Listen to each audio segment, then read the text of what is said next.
everyone, I am Shivani Solanki and I welcome you all to the PW Law वाला YouTube channel जहां पे आज से start होने वाली है आपकी quick revision conceptual series for Delhi judicial services जिसमें अब मात्र हम अच्छे से देखें तो जस्ट 15 डेज आर लेफ्ट और दिल्ली जुडिशरी का पेपर सारे एस्पिरेंट्स बहुत अच्छे से भी जानते हैं।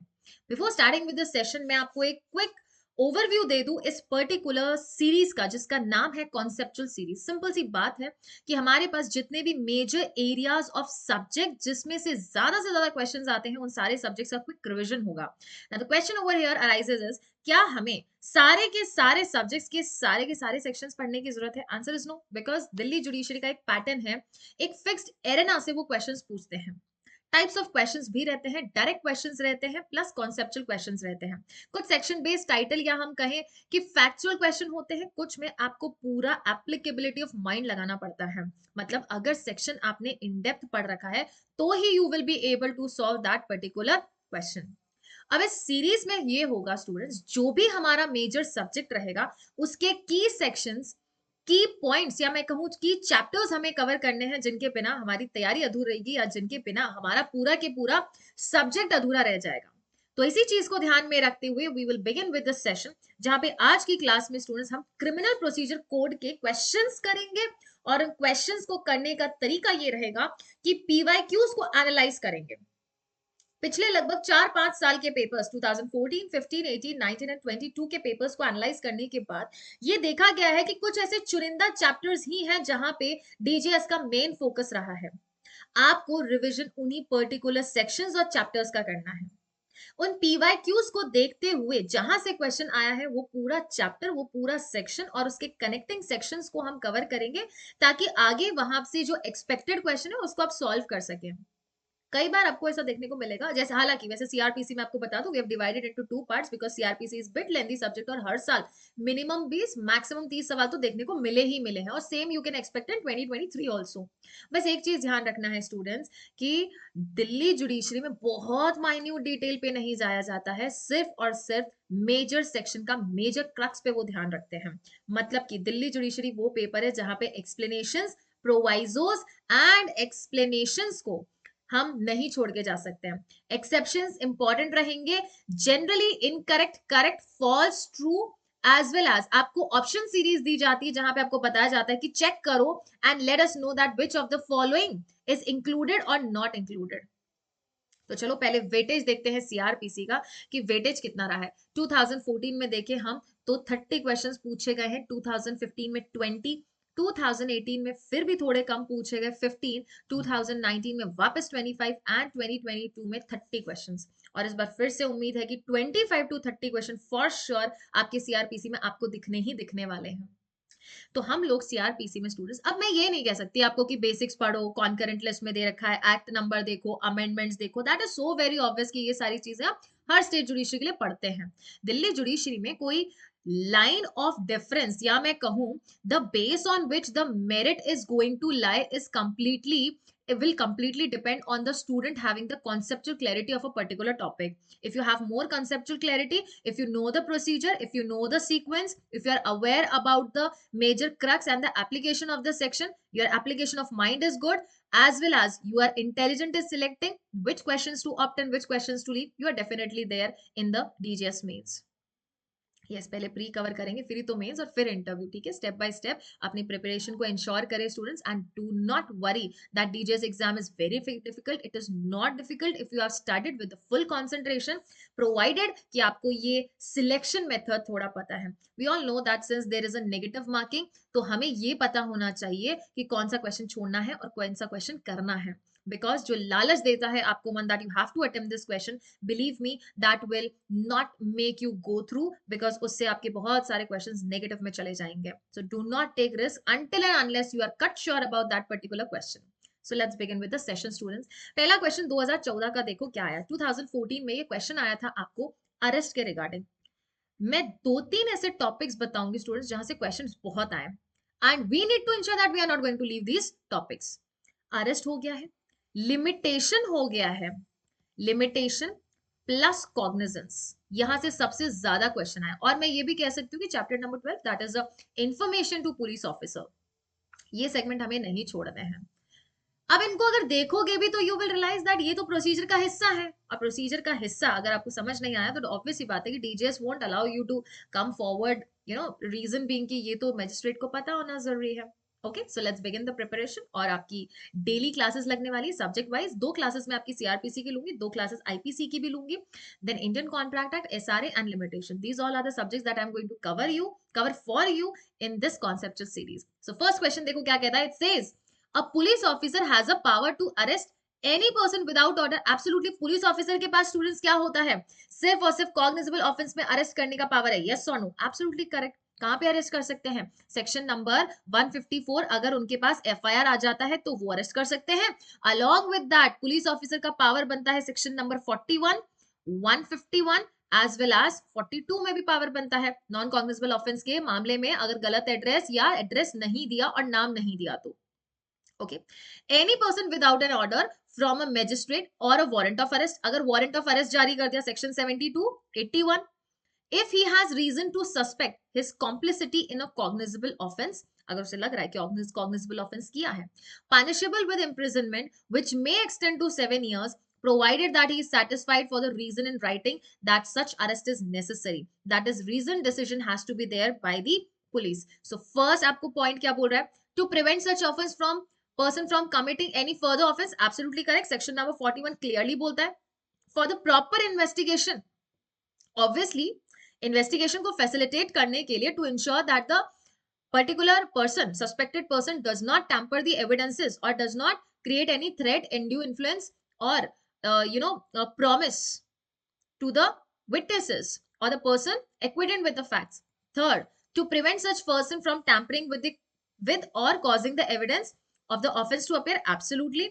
Fourth है to compel the absconding co-accused to surrender। क्या surrender के लिए police officer can arrest a person without warrant, that is to say in cognizable offense? Absolutely not। This is not a ground neither given in 41, 151 or 42। so the correct answer is going to be 1, 2, 3, तीनों ही option correct है and it is given under option number C, 1, 2 and 3। Clear है? और हमारा काम क्या बनता है chapter number 5 में? पुलिस के पावर्स, पुलिस का पावर टू अरेस्ट पढ़ने का, पावर टू अरेस्ट पढ़ने का। So let's have a quick overview of the chapter number 5। Chapter number 5 कहां से कहां डील करता है? 41 to 60 है, जिसमें आपको मेजरली 4 चीजें पढ़नी है। Who has the power to arrest? We all know that police officer has a power to arrest, private person has a power to arrest and even a magistrate has a power to arrest. Police के पास power होता है 41, 42 and 151 में, private person has power to arrest under 43 and magistrate has a power to arrest under section number 44। This is how you have to remember the section number also. And majorly जब हम arrest की बात करते हैं, that is chapter number 5, तो हम बोलते हैं कि सबसे पहले आपको कुछ पढ़ना है, तो that is your section number 46। Why do we have to read section number 46? Reason being कि ये आपको बताता है that how the arrest has to be done, sunset, before sunset, sunrise, और can you inflict any force or not, तो reasonable force भी यहाँ पे allowed है, right? फिर 2008 के amendments 41A, 41B, 41C and 41D, जो कि बात करता है किसका? नोटिस का, bear clear identification, control room and to let the accused know that he has a right to consult the advocate of his choice. Search के मामले में स्टूडेंट्स हमें सेक्शन कौन सा पढ़ना है? 41 एंड 51। अलॉन्ग विद दैट मैं बोलूंगी 165 भी पढ़ना चाहिए एंड सेक्शन नंबर 100 भी पढ़ना चाहिए, जो बोल रहा है सर्च वारंट करते हुए आपको, सर्च वारंट अगर जारी किया जा रहा है चैप्टर नंबर 7 में, then how you are suppose to proceed. Okay, examination point important है। एग्जामिनेशन में अक्यूज का एग्जामिनेशन 53, 53A रेप विक्टिम का एग्जामिनेशन एंड अरेस्टेड पर्सन का एग्जामिनेशन हुआ है 54 में। जब हम अक्यूज पर्सन के एग्जामिनेशन की बात कर रहे हैं 53A में, we should read section number 164A also यहीं पे। Why? Because it deals with the examination, medical examination of the rape victim. Rape accused का कहां होता है? 53A। अभी फिलहाल क्वेश्चन के पर्सपेक्टिव से हम पुलिस ऑफिसर के पावर्स पढ़ेंगे जहां पे वो अरेस्ट कर सकते हैं, but before that section number 46, that how the arrest is suppose to be done. पहली बात, अरेस्ट का मतलब क्या होता है? Is arrest defined anywhere? Obviously arrest is not defined in CrPC at least.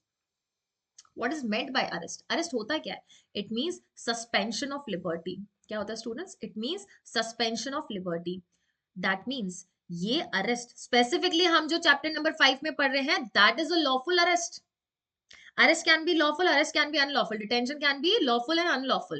But chapter number 5 बात करता है suspension of liberty on a lawful grounds. बराबर है. First point, actual touching and confine करना है हमें उसे. एक्चुअल टच करेंगे, कन्फाइन करेंगे. पॉइंट नंबर 2, अगर वो अरेस्ट रेजिस्ट करते हैं तो यूज नेसेसरी फोर्स, सिर्फ उतना जिससे कि आप अरेस्ट को एनफोर्स कर सकते हैं या अरेस्ट को एग्जीक्यूट कर सकते हैं. अगर विमेन की अरेस्ट हो रही है स्टूडेंट्स, तो अगर उसने अपना ओरल सबमिशन दे दिया तो it shall be presume that she is ready to get arrested. Then you need not harass her, force her, torture her, or even inflict little bit of force also, which is allowed under section 46. Second बोला है not touched except women police officer. अगर women police officer है, only she can touch, other than her nobody can touch.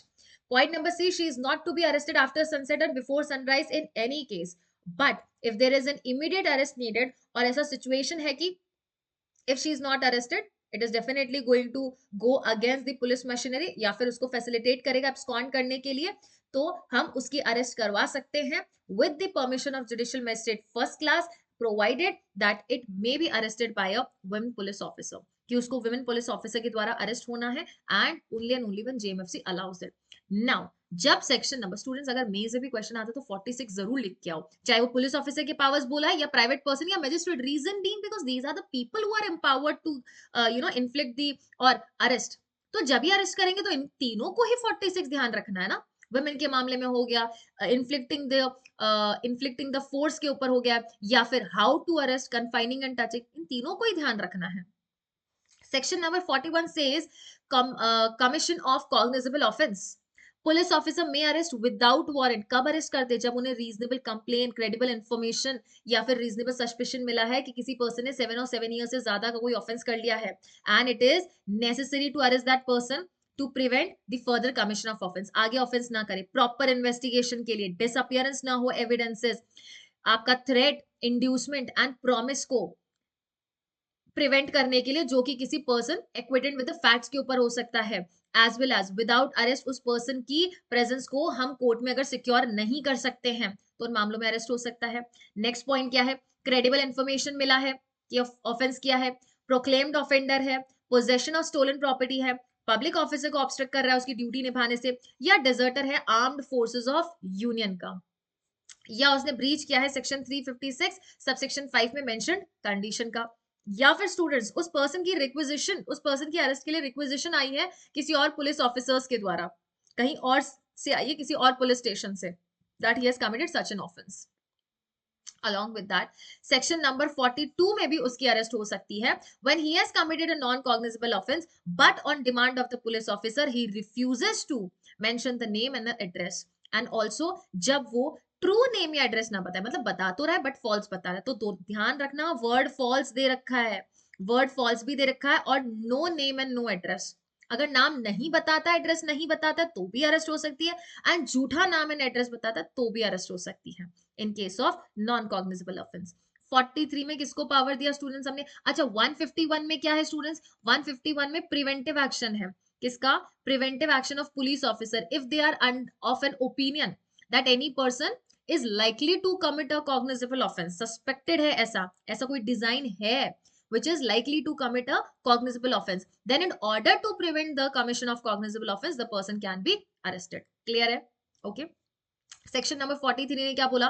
Private person arrest कर सकता है, private person arrest कर सकता है when the person to be arrested is a proclaimed offender, उसके सामने प्रोक्लेम्ड ऑफेंडर है, और he has committed a non bailable and a cognizable offence, खुद के सामने नॉन बेलेबल या कॉग्निजेबल ऑफेंस कर दिया, he will arrest, and after arrest that what that particular private person is going to do, क्या करेंगे वो पुलिस ऑफिसर के पास ले जाएंगे, नियरेस्ट पुलिस ऑफिसर. अगर वो नियरेस्ट पुलिस ऑफिसर एब्सेंट है तो फिर हम क्या करेंगे स्टूडेंट्स? मजिस्ट्रेट के पास ले जाएंगे. क्लियर है? Okay. Now and nearest police officer, that is whoever the police officer is, तो वो क्या करेंगे स्टूडेंट्स? उस पर्सन को रिलीज कर देंगे if they do not find a reasonable ground and committed a non cognizable offense, then in that case अगर non cognizable offense किया, नाम नेम नहीं बताया, नेम एंड एड्रेस नहीं बताया mean to say, then he can be arrested. okay, section number 41 apply हो जाएगा यहाँ पे. क्लियर है? then then students okay sorry 42 apply हो जाएगा, यस यस 42 अप्लाई हो जाएगा 43 पे, नॉट 43 पे 41, 42 अप्लाई हो जाएगा 43 पे। मजिस्ट्रेट को पावर दिया that they are also empowered to arrest, judicial magistrate and executive magistrate या तो खुद भी अरेस्ट कर सकते हैं, किसी पर्सन को डायरेक्ट कर सकते हैं, प्लीज इस पर्सन को अरेस्ट कीजिए। Now coming to the rights of an arrested person. How come rights, हम लोग राइट्स पे कैसे आए स्टूडेंट? जाहिर सी बात है ना बेटा, क्वेश्चन देखो, क्वेश्चन देखो, what are they saying, question में ही मेंशन्ड है, ये देखो। यस जब हम ये बोल रहे हैं कि एक पर्सन को स्टूडेंट्स अरेस्ट किया जा रहा है तो उसके राइट्स कौन कौन से, आगे हमें राइट्स के क्वेश्चन भी दिखने वाले, so let's cover the rights of an arrested person here itself. It says 41 D में that he has right to meet the advocate of his choice, मिल सकता है हाँ कि ना, but only during, only during interrogation, not throughout interrogation. ऐसा नहीं सारे टाइम जब उसका इंटेरोगेशन चल रहा है, questions are being asked by the police officers and his advocate is present over there, नहीं। 50 के subsection 1 it says grounds of arrest उसको बताइए आप। 50 का सबसेक्शन 2 बोलता है let him know if he is entitled for the bail और नॉट। 50 का ए बोलता है inform his relatives about the arrest, बताइए उनको that this person has been arrested. 54 बोल रहा है कि उस पर्सन का एग्जामिनेशन का राइट है मेडिकल ऑफिसर्स के द्वारा। 56 mention that without delay produce him before magistrate, and that delay का टाइम कहाँ है? 57 which says that the delay should not be or he should not be detained for a period more than 24 hours, that is to say within 24 hours excluding the time of the journey, आप उसको magistrate के पास लेके जाइए। 55 ए बोलता है जिस भी person की कस्टडी में वो पर्टिकुलर पर्सन है उनकी ड्यूटी बनती है to take care of the health and safety of the person. 304 बोल रहा है free legal aid to accused at state expenses, देना पड़ेगा उनको। Article 20 no self incrimination and article 22 protects the person from illegal arrest and detention. And there are certain other rights also of the arrest, that is to say arrest के दौरान और कौन कौन सी चीजें होनी चाहिए स्टूडेंट? प्रोटेक्शन दे रखा है 50 45 में, 48 में बोल रहे परस्यूट्स ऑफ ऑफेंडर किसी भी ज्यूरिसडिक्शन में हो सकता है, एंड 49 में सेज नो अननेसेसरी रिस्ट्रेंट, जब जरूरत नहीं है यू कैन नॉट रिस्ट्रेन। 52 बोल रहा है ऑफेंसिव वेपन सीज किए जा सकते हैं पुलिस ऑफिसर के द्वारा when the person is arrested, and 54 ए बात करता है identification of the person arrested. तो ये सारा अरेस्ट का प्रावधान था, और भी जितने भी सेक्शंस होते हैं इनको जरूर देखना, they are one liner section जहां से कॉन्सेप्चुअल वाली चीज जो है वो थोड़ी कम है, ठीक है। चलो जी बात करेंगे अगले इंपॉर्टेंट मुद्दे की, एंड दैट इज कॉग्निजेंस। क्या है कॉग्निजेंस? सेक्शन 192 199। ऑब्वियसली बात है कि 190 से लेके 194 ने तो सबने पढ़ा है, ट्रांसफर हो गया, making over of the cases हो गया है ना, एडिशनल सेशन जज, असिस्टेंट सेशन जज, 194 पढ़ लिया हमने। 190 में हमने कॉग्निजेंस की बात कर ली, कब cognizance can be taken. In 193 we have discussed about that court of session shall not take the cognizance until and unless it is committed by a magistrate. But आपकी जिम्मेदारी बनती है 190 से 195 से 199 भी पढ़ने की, क्योंकि क्वेश्चंस आए हैं बायगैमी के केस में कितने टाइम में एक वुमेन ने कंप्लेन करनी है, इंफॉर्मेशन देनी है। वीआईपी डेफेमेशन भी आपको पढ़ना है 199 सबसेक्शन 2। तो देखो क्वेश्चन क्या कहता है, second question, what is the period of limitation prescribe for taking cognizance of an offence which is punishable with a term for exceeding 3 years. 3 साल से ज्यादा का पनिशमेंट मिल रहा है तो नो लिमिटेशन, कोई लिमिटेशन है ही नहीं। कैसे नहीं है लिमिटेशन? बिकॉज वहां पे आपको स्लैब दे रखा है 1 year 2 year 3 year and above 3 years का कोई भी पनिशमेंट है तो आपको वहां पे कोई लिमिटेशन नहीं दे रखी है, that can be conducted at any time, किसी भी टाइम कॉग्निजेंस ले सकते हैं। तो चलिए डील करेंगे सेक्शन नंबर 468, बिकॉज इससे कुछ अतिरिक्त there are some more additional things that we need to cover in 468। देखो क्या बोला गया। First it says no cognizance after the period of limitation. Okay it says कि आप संज्ञान तब तक लाई सकते हैं जब तक आपका पीरियड ऑफ लिमिटेशन है, परिसीमा जब तक लागू है तब तक। पर what is the period of limitation, please let us know. तो सब सेक्शन 2 ने बोला कि पीरियड ऑफ लिमिटेशन डिपेंड करता है कि आपका ऑफेंस कितने से पनिशेबल है। If it is punishable only with fine, 6 months. If it is punishable with imprisonment up to 1 year, then the limitation of taking cognizance is 1 year. अगर offense punishable है above 1 year but below 3 years, then the period of limitation is 3 years. And अगर imprisonment above 3 years से punishable है, no limitation is provided over there. Clear है? Now what if question आ सकता है students, ध्यान रखना मैं सबसेक्शन 3 पढ़ रही हूँ, it is very important. Situation can be created where two people can be shown trying together, जब ऑफेंसेस को साथ में ट्राई करें या ऑफेंडर्स को साथ में ट्राई करें, मेजरली अगर ऑफेंसेस को साथ में ट्राई किया स्टूडेंट्स, दो या दो से ज्यादा ऑफेंसेस को ट्राई किया, तो कौन से ऑफेंस की पनिशमेंट ले? मान लो एक ऑफेंसेस सिर्फ 1 ईयर से पनिशेबल है और एक ऑफेंस 5 ईयर से पनिशेबल है या 7 ईयर से पनिशेबल है, तो फिर हम किसका टाइम पीरियड लेंगे? ऑब्वियस सी बात है बेटा, जिसका सिवियर है, the offence punishable with severe punishment, उसका लिमिटेशन पीरियड हम यूज करेंगे in order to find whether the case still falls within the period of limitation और नॉट। क्लियर है? 472 एक कंटिन्यूइंग ऑफेंस के बारे में बात करता है। किसके बारे में बात करता है? कंटिन्यूइंग ऑफेंस के बारे में बात करता है। बोलता है फ्रेश पीरियड ऑफ लिमिटेशन। जब जब हम कंटिन्यूइंग ऑफेंस कर रहे हैं, मान लो अरेस्ट एक पर्सन का आपने अबडक्शन किया है, you have kept that person for 2 years, या फिर मान लो एक बार किसी के साथ सेक्सुअल ऑफेंस किया, after 2 months again the sexual offence has been committed, after 6 months again a sexual offence has been committed, then in that case period of limitation shall begin at every moment during which the offense continues। जब तक वो offense continue हो रहा है तब तक हर बार आपका period of limitation begin करेगा। that is section number 468। Now students, जब भी हम लिमिटेशन पीरियड की बात करेंगे, हम अभी इस चीज को रिवाइज कर देंगे, बिकॉज भले हम क्वेश्चन 2014 का एक एक क्वेश्चन डील कर रहे हैं, बट ये 2014 का जो आज क्वेश्चन पढ़ा रही हूँ, अगले लेक्चर में आपको 2018 एंड 19 एंड 22 में भी इसके क्वेश्चन दिखेंगे। So for that reason revision एक बार करेंगे, लेकिन उससे क्वेश्चन बहुत सारे सॉल्व होने वाले हैं। So why just to stick only to one section, let's cover the complete chapter, जिसका की कनेक्शन यहाँ बैठ सकता है, हो सकता है आपको स्टोरी बना के दे दे। So for that reason students, मेरा पर्सपेक्टिव इस कॉन्सेप्चुअल सीरीज में ये रहेगा कि सारे कॉन्सेप्ट्स क्लियर रखें। लिमिटेशन हो गया, चार्ज हो गया, कॉग्निजेंस हो गया, इसमें बहुत सारे कॉन्सेप्ट्स हैं, the things which are based only and only on facts. I don't think that generally needs such lengthy lectures, या उनको रिविजन की हो सकता है जरूरत हो, बट कॉन्सेप्चुअल सीरीज में उनकी जरूरत नहीं है। ओके, कमेंसमेंट, ये पीरियड कमेंस कब से होगा? That means there are certain things which we have to include and there are certain things which we ought to exclude. तो फर्स्ट आपको बोल रहा है date of offence. Date of offence आप कंप्लीटली रिमूव कर देंगे उस पीरियड से। Sorry, it is not excluded. It says कि कमेंस कब से होगा period, it says date of offence, जिस दिन ऑफेंस हुआ उसी दिन से तो हमारा पीरियड स्टार्ट होगा ना। ऐसा थोड़ी है डेट जो है वो स्टार्ट हो गया और उसके 10 दिन बाद से, नो। या फिर जिस दिन इन्फॉर्मेशन मिली, no. When you know the information, when you know the accuse, when you are aware of the facts, उसी दिन से आपका कॉग्निजेंस स्टार्ट हो जाता है जिस दिन ऑफेंस हुआ है। आई मीन टू से लिमिटेशन पीरियड स्टार्ट हो जाता है। Okay, next point, first day when offense comes to the knowledge, when commission of offense not known। in case students ये आएगा, अगर आया और ये पॉइंट क्लियर नहीं हुआ तो ऐसे नहीं कि हम कुछ गलत मार्क करके आ जाए, अगर नहीं आता तो छोड़ देना, ठीक है।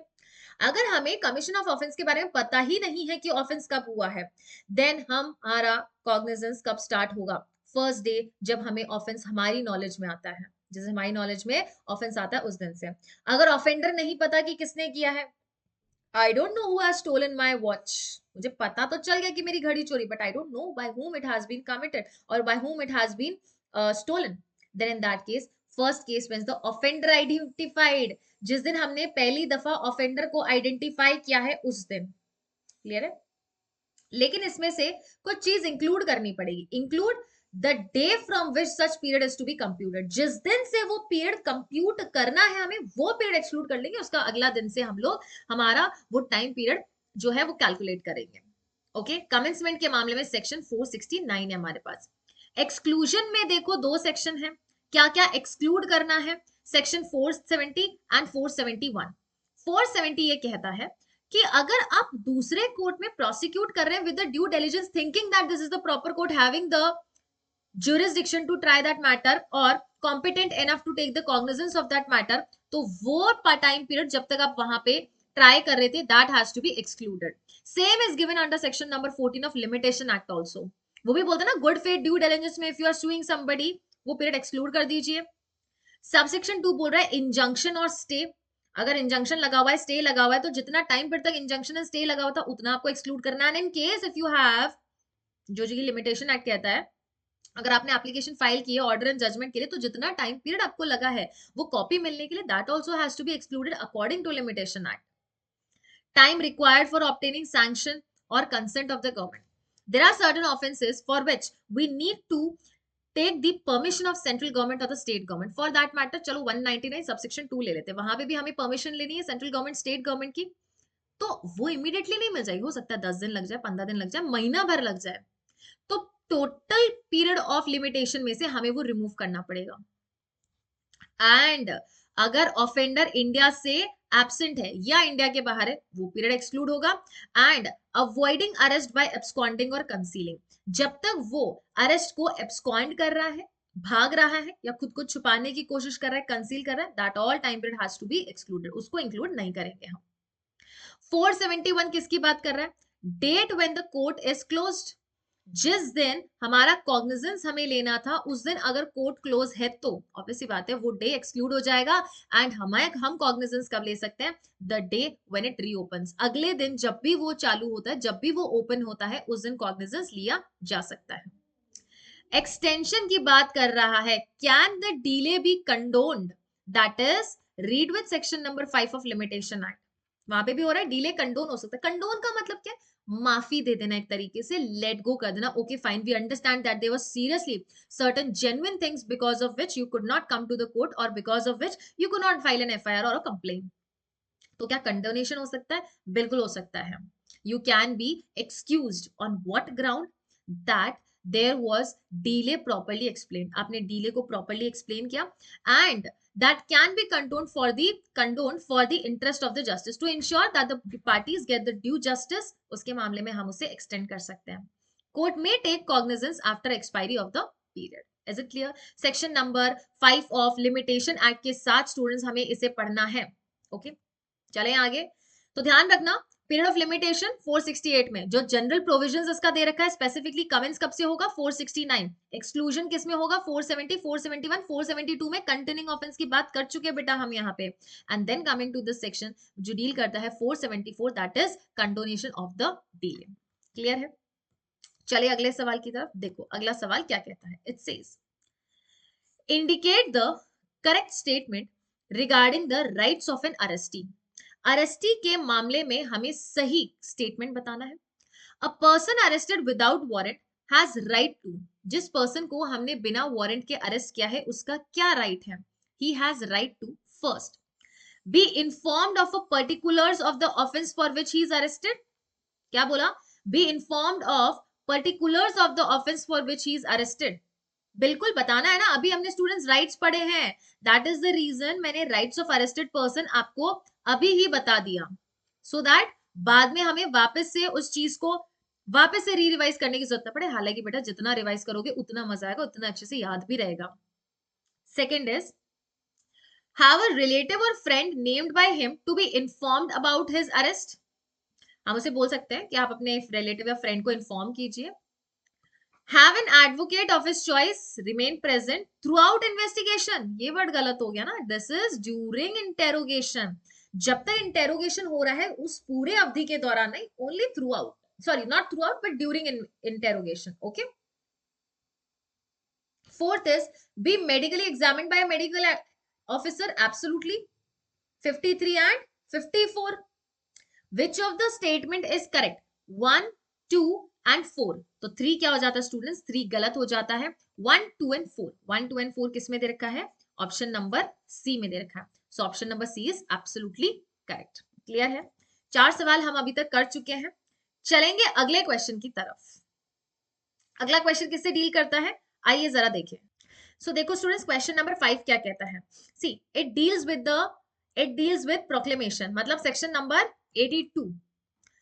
ऑलवेज रिमेंबर, जब हम चैप्टर नंबर 6 की बात करते हैं जो बोल रहा है process to compel the appearance of a person, तो जब हम अपीयरेंस के लिए बोल रहे हैं किसी पर्सन को, तो सबसे पहले समन भेजेंगे, समन से नहीं आया तो वारंट भेजेंगे, और वारंट से भी नहीं आया तो हम प्रोक्लेमेशन कर देंगे, उद्घोषणा कर देंगे। एंड प्रोक्लेमेशन से भी नहीं आया तो हम प्रॉपर्टी अटैच कर देंगे, अटैचमेंट ऑफ प्रॉपर्टी हो जाएगा। So see, it says, in order to compel appearance of a person who is absconding in spite of a warrant of arrest being issued against him, his property may be ordered to be attached simultaneously with the issuance of proclamation. Word अच्छे से सुनना, मैं वापस से बता रही हूँ, area of focus देखना बेटा। सेक्शन नंबर 82 में दो चीजें हैं, any time after proclamation is issued and simultaneously भी अलाउड है। मतलब प्रोक्लेमेशन प्लस अटैचमेंट भी हो सकता है, या फिर प्रोक्लेमेशन के बाद अटैचमेंट भी हो सकता है, पूछा जा सकता है। Okay, under section 82 of CRPC, provided that the court is satisfied that the person is first about to dispose whole or any part of the property, absolutely, word क्या है, dispose. Second क्या बोला है, about to remove the whole or any part of the property from the local jurisdiction of the court. Okay, but what is the difference between this dispose and remove? बात तो ma'am एक ही की है, ऊपर भी प्रॉपर्टी बोल रहा है, नीचे भी प्रॉपर्टी बोल रहा है। Dispose is with respect to immovable property and removal is with respect to movable property, because proclamation students, sorry, attachment of the property किसके लिए हो सकता है, दोनों के लिए हो सकता है। मूवेबल प्रॉपर्टी को भी अटैच कर सकते हैं एंड इमूवेबल प्रॉपर्टी को भी अटैच किया जा सकता है। तो जब हम ऐसी प्रॉपर्टी को अटैच कर रहे हैं तो इमूवेबल प्रॉपर्टी को क्या होगा, डिस्पोज ऑफ करेंगे, ट्रांसफर कर सकते हैं। एंड मूवेबल प्रॉपर्टी को क्या किया जा सकता है, इधर उधर रिमूव किया जा सकता है। सो इस मामले में ये दो वर्ड्स यूज कर रखे हैं जहां पे we are under a suspicion कि ये पर्सन ऐसा कर सकता है, उस पर्सन के अगेंस्ट क्या किया जा सकता है, अटैचमेंट का ऑर्डर दिया जा सकता है जब हम प्रोक्लेमेशन का ऑर्डर दे रहे हैं। So the right answer is either condition A और बी और बोथ कंडीशन ए और बी। सो क्वेश्चन नंबर 5 का राइट आंसर इज आइदर, दोनों में से अगर कोई भी हुआ तो ऐसा हो सकता है। ओके, चलो प्रोक्लेमेशन को फटाफट से पढ़ते हैं। सेक्शन नंबर 82 बोल रहा है प्रोक्लेमेशन कब होता है। एंड स्टूडेंट्स अगर प्रोक्लेम्ड ऑफेंडर पूछ लिया, प्रोक्लेम्ड ऑफेंडर क्या होता है, 82 का सबसेक्शन 4 क्लियरली बोला है। अगर आईपीसी के कुछ चुनिंदा ऑप्शंस हैं, सेक्शन है 304 हो गया, 302 हो गया है, ये सारी चीजें हैं, उसमें किसी ने ऑफेंस किया है एंड मजिस्ट्रेट और the court is of opinion कि ऐसे पर्सन की अरेस्ट चाहिए, that person can be declared as a proclaimed person against whom warrant issued is absconding और कंसीलिंग। क्या कर रहा है, एब्सकॉन्ड कर रहा है या कंसील कर रहा है, खुद को छुपा रहा है, तो फिर प्रोक्लेमेशन होगा। प्रोक्लेमेशन होता कैसे है, रिटन प्रोक्लेमेशन आता है, प्रोक्लेमेशन ओरल नहीं हो सकता, proclamation has to be always written. Proclamation issue करके हम क्या बोल रहे हैं, mister you did not appear even on summon and even on warrant also you did not appear, so kindly appear within 30 days from the publication of the proclamation. And how the proclamation will be published, कैसे publish होगा, subsection 1 में ही इन्होंने बताया है, sorry subsection 2 में इन्होंने बताया है, clause A B C D, कि कैसे उसको पब्लिश करना है। It says read publicly in the conspicuous place of town or hall where town or village where he ordinarily reside, जहां वो ordinarily reside करता है उसके टाउन प्लेस में, टाउन और रेजिडेंस में आप क्या कर सकते हैं, टाउन और विलेज आई मीन, क्या कर सकते हैं, पब्लिकली रीड करें, जो कि आजकल प्रैक्टिकली नहीं होता है। Second is affix copy in the house, जहां पे वो ऑर्डिनरी रिसाइड करे, बिजनेस कैरी करे या वर्क करे गेन्स के लिए। Third is in the conspicuous part of court hall, and अगर कोर्ट को लगे तो क्या किया जा सकता है, उसके न्यूज़पेपर में, जहां वो ऑर्डिनरी रिसाइड कर रहे हैं, वहां का जो भी न्यूज़पेपर है जो सर्कुलेट हो रहा है उस लोकेलिटी में, उसमें भी पब्लिश किया जा सकता है। This is proclamation. And what if he do not appear even after proclamation, property will be attached. Property attach कहाँ होती है स्टूडेंट्स, सेक्शन नंबर 83 में होती है। प्रॉपर्टी मूवेबल भी हो सकती है, प्रॉपर्टी इमूवेबल भी हो सकती है। कौन सा कोर्ट करेगा स्टूडेंट्स, जिस कोर्ट ने प्रोक्लेमेशन इशू किया, लिख लो। The court which issued the proclamation can only issue the order for attachment of property. कब हो सकता है students, after issuance of proclamation भी हो सकता है, प्लस साइमल्टेनियसली भी हो सकता है, अगर लग रहा है कि वो प्रॉपर्टी डिस्पोज कर देगा या फिर प्रॉपर्टी रिमूव कर देगा। ऑर्डर क्या आएगा, टू अटैच मूवेबल और immovable property of a proclaim person. Reason क्या है कि वो प्रॉपर्टी डिस्पोज कर रहा है या रिमूव कर रहा है। नाउ स्टूडेंट्स, ये जो मोड्स ऑफ एग्जीक्यूशन है ये इंपॉर्टेंट रहते हैं। मूवेबल प्रॉपर्टी का मोड ऑफ एग्जीक्यूशन सबसेक्शन 3 है एंड सबसेक्शन 4 में इमूवेबल प्रॉपर्टी का हमने क्या दिया स्टूडेंट्स, यहाँ पे मोड ऑफ एग्जीक्यूशन दिया है। मूवेबल प्रॉपर्टी के नाम में बोला कि अगर आपको मूवेबल प्रॉपर्टी का एग्जीक्यूशन करना है, प्रॉपर्टी सीज कर लीजिए, रिसीवर को अपॉइंट कर सकते हैं एंड किसी भी पर्सन को बोला जा सकता है not to deliver that particular property to the person that is a proclaimed person. Immovable में taking possession, receiver and prohibiting that delivery of the property. अगर प्रॉपर्टी कैसी है, रेवेन्यू पे करने वाली प्रॉपर्टी है, तो फिर इसका अटैचमेंट किसके द्वारा होगा स्टूडेंट्स? इसका अटैचमेंट होगा बाय द कलेक्टर। किसके द्वारा होगा? Attachment by the collector of the district, जहां पे अटैचमेंट हमको करना है। एंड वेरी इंपॉर्टेंट, अगर गुड्स कैसे हैं स्टूडेंट्स, पेरिशेबल इन नेचर के हैं या डीके हो सकता है, दैट इज टू से अगर लाइव स्टॉक्स हैं, livestocks who are having life in them, आपके भेड़ हो गए, बकरी हो गए, ये सब हैं, देन कोर्ट में immediately order for it sale, immediately बोल देंगे कि आप इसको सेल कर दीजिए। Is it clear? चलो ठीक है, सेल भी कर दिया। किसी का क्लेम या ऑब्जेक्शन हुआ तो, एनी पर्सन का अगर क्लेम या ऑब्जेक्शन हुआ तो वो 84 में आएगा। एंड जो पर्सन फेल हो रहा है प्रोक्लेमेशन पे अपियर होने पे, वो 85 में आएगा। ये ध्यान रखना, 84 में कोई भी पर्सन 6 मंथ्स के अंदर अंदर आके ये बोल सकता है from the date of attachment that I have a claim or an objection in this particular attachment because I have an interest in it. He has to prove it, show it कि उसका interest है। And court इसमें inquiry करेंगे। क्या करेंगे students? Inquiry करेंगे। Inquiry करके देखेंगे कि वाकई उस particular person का उस particular property में interest है या नहीं है। If claimant या objector की death हो जाती है तो सिंपल सी चीज है, लीगल रिप्रेजेंटेटिव कंटिन्यू करेंगे। Who is going to continue? Legal representative continue करेंगे। अगर क्लेम या ऑब्जेक्टिव अलाउ कर दिया गया तो रिलीज द प्रॉपर्टी अटैच, जो प्रॉपर्टी अटैच हो चुकी है आप उसको रिलीज कर दो। अगर क्लेम और ऑब्जेक्टिव डिसअलाउ कर दिया गया तो, उसको अलाउ नहीं किया गया तो, he has an option that within 1 year from the date of disallowment he can go for institution of the suit, मतलब सिविल सूट के लिए जा सकता है। और इस सिविल सूट का जो भी डिसीजन होगा that shall be conclusive, that shall be conclusive, and उसको आप फर्दर आगे अपील में नहीं जा सकते हो। कंक्लूसिव होगा, that means the parties are going to get bound by the decision. Clear है? ये 6 मंथ्स ध्यान रखना। 6 मंथ्स किसके लिए है? क्लेमेंट या ऑब्जेक्टर के लिए। कितने दिन में आना है? 6 months from the date of attachment of the property. और जब डिसअलाउ कर दिया गया तो वहां से 1 साल तक आप क्या कर सकते हैं? सिविल सूट के लिए जा सकते हैं। तो हमने सेक्शन नंबर 84 में तो पढ़ लिया उस क्लेम या ऑब्जेक्शन के बारे में जो कि कोई भी पर्सन कर रहा है। बट व्हाट इफ जिसको हमने 82 में प्रोक्लेमेशन, जिसके अगेंस्ट उद्घोषणा जारी की है, अगर वो अपियर हो गया तो, और वो भी 2 साल में अपियर हो गया तो, किसमें हो गया? 2 साल में अपियर हो गया तो क्या? सो पहले देखते हैं कि हम प्रॉपर्टी को रिलीज कब करेंगे। जब person appears within the specified time, specified time मतलब 30 days, not less than 30 days as per section number 82। वहां जो ऑर्डर में टाइम पीरियड दिया था उसमें अपियर हो गया तो हम प्रॉपर्टी को रिलीज कर देंगे। अगर पर्सन अपियर नहीं हुआ तो property will be at the disposal of the state government. State government के डिस्क्रिशन पे वो प्रॉपर्टी क्या होने वाली है? डिस्पोज होने वाली है। लेकिन कोई भी सेल कितने मंथ तक नहीं होगी? 6 मंथ्स तक कोई भी सेल नहीं होने वाली है। 6 months from date of attachment, जिस दिन प्रॉपर्टी अटैच हो रही है उसके 6 मंथ्स तक कोई प्रॉपर्टी सेल नहीं होगी। 6 मंथ्स ही क्यों दे रखा है? Any idea why 6 months only? Reason being कि 84 में स्टूडेंट्स हम क्लेमेंट एंड ऑब्जेक्टर को बोल रहे हैं, if you have any claim और objection as to the attachment of the property then any person can approach the court within 6 months। 6 महीने के अंदर अंदर ऑब्जेक्शन कीजिए until suit or claim preferred under section 84 is disposed। and जब तक attachment नहीं हो जाता तब तक, प्लस 6 महीने हमने उसको बोला था कि 6 महीने के अंदर अंदर आप क्या कर सकते हो? उस पर्टिकुलर प्रॉपर्टी को डिस्पोज कर, सॉरी, उस पर्टिकुलर क्लेम या ऑब्जेक्शन को रेज कर सकते हो।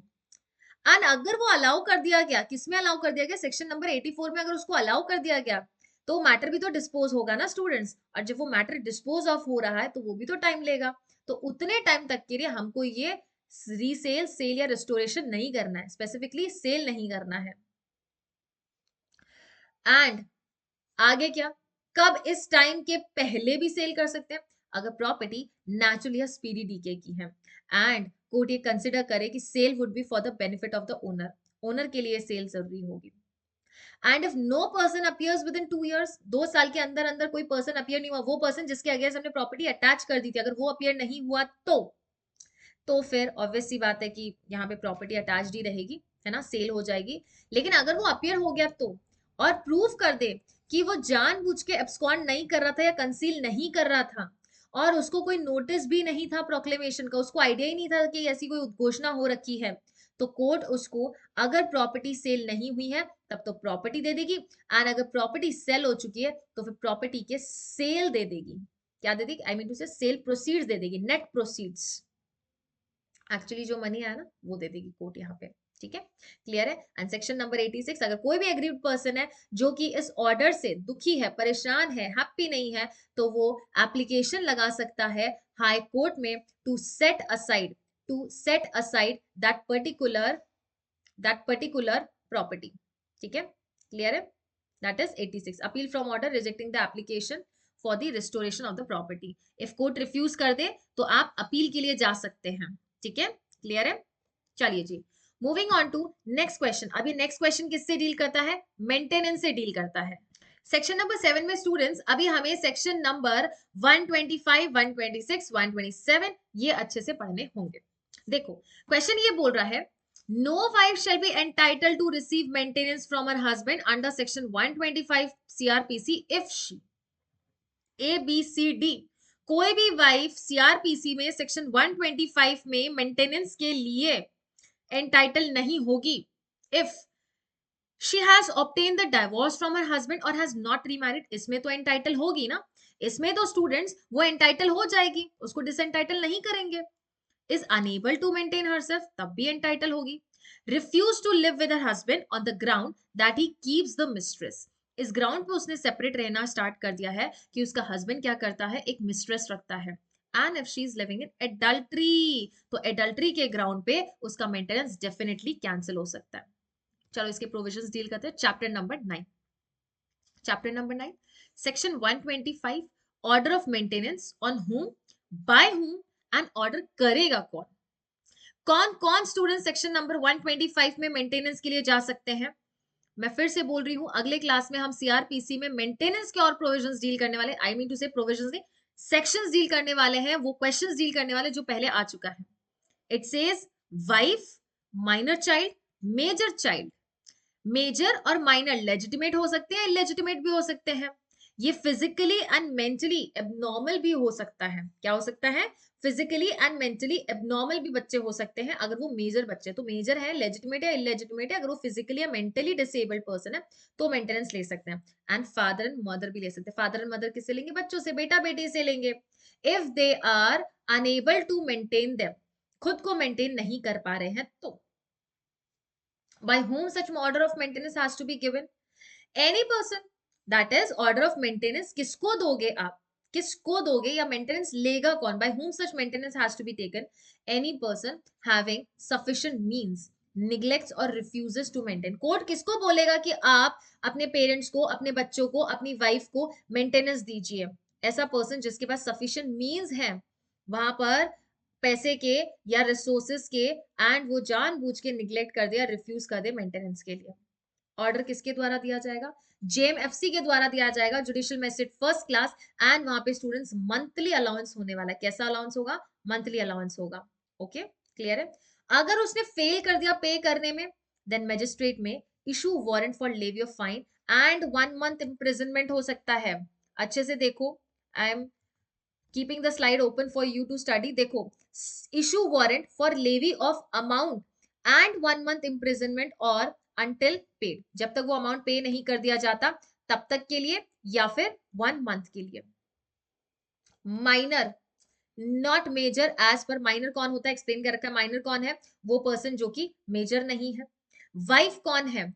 वाइफ वो पर्सन है जिसको कि डाइवोर्स मिला है हस्बैंड से, या जिसने डाइवोर्स ऑब्टेन किया प्लस जिसने शादी नहीं की है। और वाइफ कब डिसएंटाइटल हो जाती है स्टूडेंट्स? वाइफ कुछ ग्राउंड्स पे डिसएंटाइटल हो जाती है, जैसे कि living in adultery, separate without any cause, या सेपरेटली रह रही है विद कंसेंट, या फिर दूसरी शादी कर लेती है, तो विमेन डिसएंटाइटल हो जाती है मेंटेनेंस के लिए। किसके लिए डिसएंटाइटल हो जाती है? मेंटेनेंस के लिए डिसएंटाइटल हो जाती है। सेक्शन 126 बोल रहा है प्रोसीजर। क्या प्रोसीजर रहने वाला है? तो इन्होंने बोला है प्रोसीजर में सबसे पहले you have to give an application to judicial magistrate first class और फैमिली कोर्ट, दोनों में से किसी भी कोर्ट के सामने आप जा सकते हैं ऐसा एप्लीकेशन लेके, किसी भी डिस्ट्रिक्ट में। और वो डिस्ट्रिक्ट कौन सी होगी? Where he lives, where the person lives जिससे मेंटेनेंस लिया जा रहा है, ही और हिज वाइफ लिव्स। और where he lived with his wife together last time, जहां दोनों साथ में रहे थे, वहां पर भी एप्लीकेशन दिया जाता है. If wilfully avoids the service और neglects to attend the court, अगर जानबूझ के कोर्ट नहीं आया, प्रोसीजर में एक्स पार्टी डिसीजन हो जाएगा. एंड एक्स पार्टी डिसीजन को सेट असाइड कर सकता है, कि कर सकता है within 3 months from the date of order. क्या दिखाएगा? गुड कॉज दिखाएगा. Set aside it within 3 months from the date of order, good cause दिखाकर आप वो पर्टिकुलर ऑर्डर को सेट असाइड करा सकते हैं जो आपके अगेंस्ट एक्स पार्टी पास किया गया था. सेक्शन 127, ऑल्ट्रेशन इन अलाउंस. क्या ऑल्ट्रेशन हो सकता है अलाउंस में? ऑब्वियसली बात है बेटा, आज से अगर 20-25 साल पहले कोई अलाउंस ग्रांट किया गया है, अब उसकी वैल्यू, अगर उसको 500 रुपए दिया गया, तो आज 500 रुपए की वैल्यू कुछ भी नहीं है, कुछ भी नहीं आएगा. ठीक है, एक वुमेन को अगर सब्सिस्ट करना है, सर्वाइव करना है अच्छे से, तो उसके लिए मंथली 500 रुपीज बहुत कम है. तो क्या ये ऑल्ट्रेशन हो सकता है? बिल्कुल हो सकता है, अगर हम वो प्रूफ दे दें. किस चीज का? Proof of change in circumstances. किसका किसका प्रूफ देना है हमको? कि मेंटेनेंस ऑर्डर को आप क्या करें, आप क्या करें, उसको चेंज करें. क्या चीजें देखनी है? क्या ऑर्डर पहले दे दिया गया है? प्रूफ ऑफ चेंज बता दिया अगर आपने सर्कमस्टांसेस में. फर्स्ट चीज, अगर आपने सर्कमस्टांसेस बता दिया कि चेंज हो चुका है, my living standards are high now, या फिर हस्बैंड की सैलरी में बढ़ोतरी हो चुकी है, गिव मोर मेंटेनेंस. एंड ये जो मेंटेनेंस दिया है दैट कैन बी कैंसल्ड, अगर वो अमाउंट ऑर्डर दे दिया है paid before the order, order pay करने से पहले अमाउंट दे दिया, on decision of a competent civil court, अगर कॉम्पिटेंट सिविल कोर्ट ने डिसीजन दे दिया है. विमेन रीमैरीज, विमेन ने रीमैरी कर लिया है किसी और पर्सन से. Divorce women receives whole sum of maintenance under personal law. Personal law में विमेन ने सारा के सारा अमाउंट वन टाइम एलिमिनी के तौर पे ले लिया है. या divorce women voluntary surrenders it, या फिर कोई बीवी ऐसी है जो बोलती है नहीं ब्रदर, हमें आपका मेंटेनेंस नहीं चाहिए. ठीक है, अब वो देखो, वो जो विमेन है, सुनो अच्छे से, वो जो विमेन है वो मेंटेनेंस अपने हस्बैंड से भी ले सकती है, अपने बच्चों से भी ले सकती है. जब अपने बच्चों को ले रही तो उस कॉन्टेक्स्ट में ब्रदर बोला ना, हस्बैंड के कॉन्टेक्स्ट में ब्रदर नहीं बोला. ओके, क्लियर है. सेक्शन 128 क्या बोल रही है, बोल रहा है, क्योंकि बेटा देखो ऐसा नहीं है कि एक पेरेंट्स की कैटेगरी में डाइवोर्स वाइफ नहीं आती है, डाइवोर्स वाइफ भी आती है. तो डाइवोर्स वाइफ अगर उसके बच्चे उसके पास है और वो मेजर है, तो she can ask for the maintenance from her children also. Clear, अगर हस्बैंड नहीं है, चिल्ड्रन आते हैं, तो फिर चिल्ड्रन से भी मेंटेनेंस मांग सकती है. एनफोर्समेंट कैसे होगा मेंटेनेंस ऑर्डर का? मैजिस्ट्रेट उसको एनफोर्स करेंगे, और कोई भी मैजिस्ट्रेट कर सकते हैं at any place where the person is. जहां पे भी वो पर्टिकुलर पर्सन है, वहां पे उस पर्टिकुलर ऑर्डर का क्या हो जाएगा स्टूडेंट्स? एग्जीक्यूशन हो जाएगा. क्लियर है.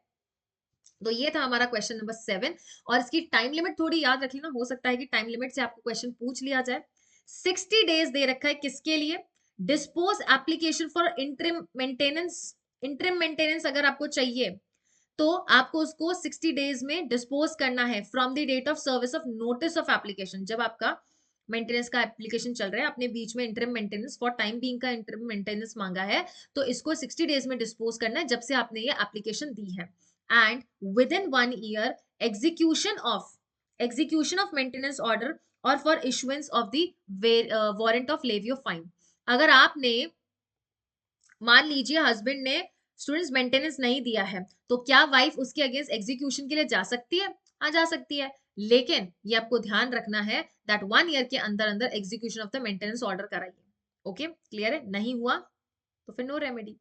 3 months set aside ex parte order pass. 3 महीने के अंदर अंदर जब आपका एक्स पार्टी ऑर्डर पास हो गया, बिकॉज आप हो सकता है अपियर नहीं हुए हैं, then in that case 3 months के अंदर अंदर आप उस ऑर्डर को सेट असाइड करवा सकते हैं.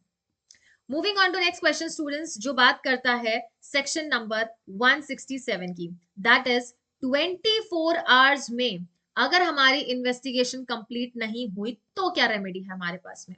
यहां आता है क्वेश्चन नंबर 8. देखो, on the non completion of investigation, that is failure of prosecution to file a charge sheet within the prescribed period of 90 or 60 days as given under section 107 of CRPC. 107 नहीं, 167 है of CRPC, then the accused person shall be discharged unconditionally. क्या हम उसे unconditionally discharge कर देंगे बिना किसी condition पे? क्वेश्चन ऑप्शन नंबर बी क्या बोल रहा है, ये मार्क नहीं करना है ना. ऑप्शन नंबर बी बोल रहा है accused person shall be released on bail if he is prepared to and does furnish a bail. ये क्या है, ये किसकी कौन से प्रोविजन की बात करता है? ये बात करता है students default bail. Why the word default has been given? Because police machinery has committed a default by not concluding the investigation within 90 और 60 days depending upon the nature of the offence. अगर up to 10 years है तो 60 years, अगर more than 10 years है, death है, life imprisonment, तो फिर 90 days के अंदर अंदर आप चार्जशीट सबमिट कीजिए। अगर नहीं की तो अक्यूज पर्सन लायबल है रिलीज के लिए।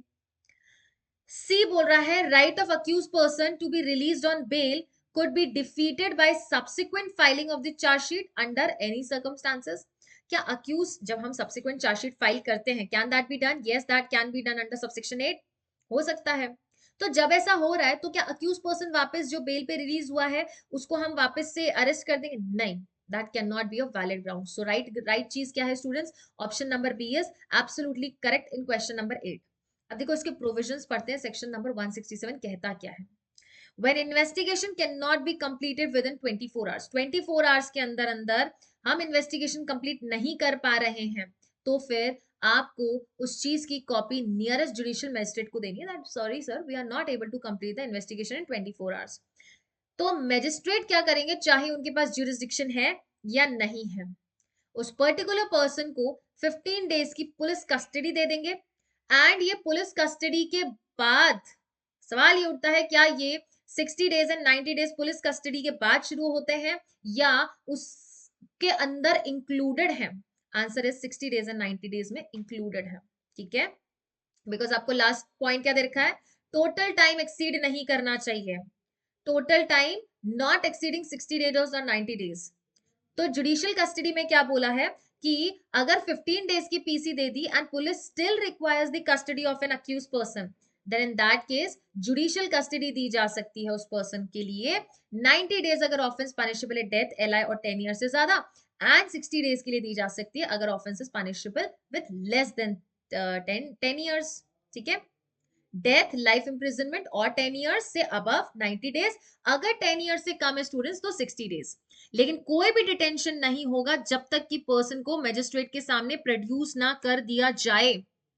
फर्स्ट टाइम में जब भी हमें ऐसा कस्टडी देना है तो मैजिस्ट्रेट के सामने प्रोड्यूस कीजिए, लेकिन सेकंड टाइम जब आप सब्सिक्वेंट ऐसी कस्टडी दे रहे हैं, स्पेसिफिकली जुडिशियल कस्टडी, तो थ्रू वीडियो लिंकेज भी ऐसा कस्टडी दिया जा सकता है। कोई भी judicial magistrate second class students एक पर्सन को डिटेन नहीं कर सकता, मतलब ऐसा कस्टडी देने का पावर नहीं है जब तक उसको हाई कोर्ट ऑर्डर ना कर दे या ऑथराइज ना कर दे। जो पर्सन डिटेन किया जाना है कस्टडी में वो वुमेन है जो कि 18 इयर्स बिलो है, then in that case students उसकी कस्टडी कहाँ होगी, रिमांड होम में होगी या फिर रिकॉग्नाइज सोशल इंस्टीट्यूशन में होगी। कहाँ होगी? रिमांड होम में होगी या रिकॉग्नाइज सोशल इंस्टीट्यूशन में होगी। नाउ अनदर क्वेश्चन अराइजेस, अगर जुडिशियल मैजिस्ट्रेट्स, मान लीजिए जुडिशियल मैजिस्ट्रेट या जो मैजिस्ट्रेट हम 167 में बोल रहे हैं वो प्रेजेंट नहीं है, he is not present, then what is the remedy that we have? कहां प्रोड्यूस करेंगे हम उसको? सिंपल सी चीज है, एग्जीक्यूटिव मैजिस्ट्रेट के सामने हम उसे प्रोड्यूस करेंगे under section 167 subsection 2A। And executive magistrate के पास पावर है स्टूडेंट्स दैट वो 7 डेज से ज्यादा का पीसी नहीं दे सकते। कस्टडी मतलब यहाँ पे फर्स्ट 7 डेज पीसी, क्लियर है? इससे ज्यादा का कस्टडी वो नहीं दे सकते हैं। एंड जब भी ऐसी कस्टडी जा रही है तो उनको रीजंस नोट डाउन करने हैं और उस मजिस्ट्रेट को बताना है who is empowered to provide the custody under section 167। Magistrate detaining को रीजंस रिकॉर्ड करने हैं even under subsection 1। Magistrate making order other than CGM forward करेंगे वो सारी के सारी कॉपी जिसमें उस पर्सन को डिटेन किया है टू सीजीएम। क्या इन्वेस्टिगेशन स्टॉप किया जा सकता है? हाँ जी बिल्कुल, ये ऐसा इन्वेस्टिगेशन स्टॉप किया जा सकता है if offence is triable by magistrate as a summons case.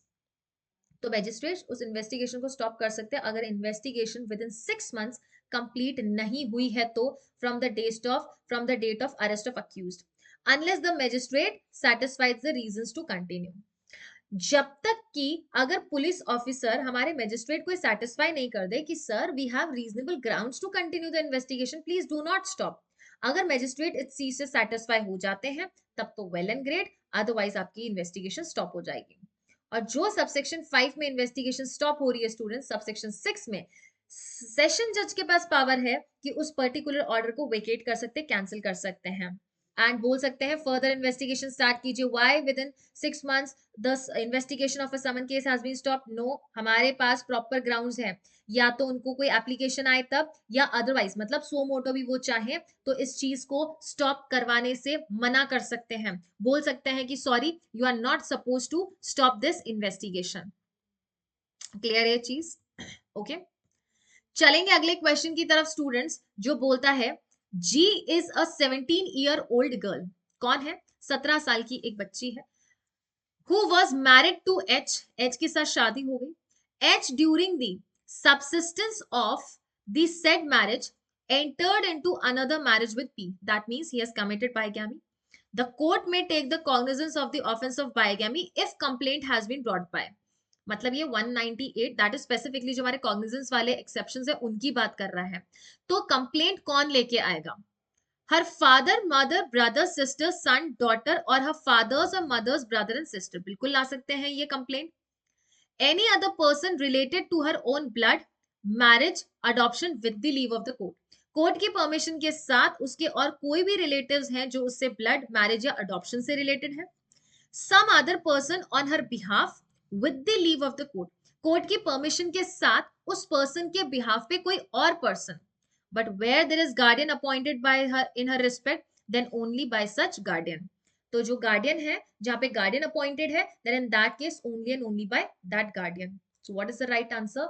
D is the right answer। इस केस में स्टूडेंट्स हमें कुछ सेगमेंट्स डील करने हैं जिसके बारे में मैं क्विकली आपको रिवीजन कराऊंगी। सेक्शन 195 किसकी बात कर रहा है?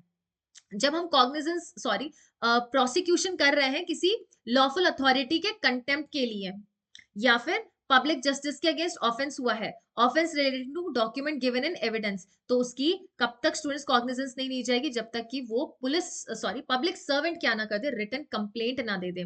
व्हाई? बिकॉज ये कॉग्निजेंस का एक्सेप्शन है, वो जब ऐसा कंप्लेंट देंगे तभी आप कॉग्निजेंस ले सकते हो। 195 ए में क्या बोला? जब हम विटनेस को थ्रेट कर रहे हैं अंडर सेक्शन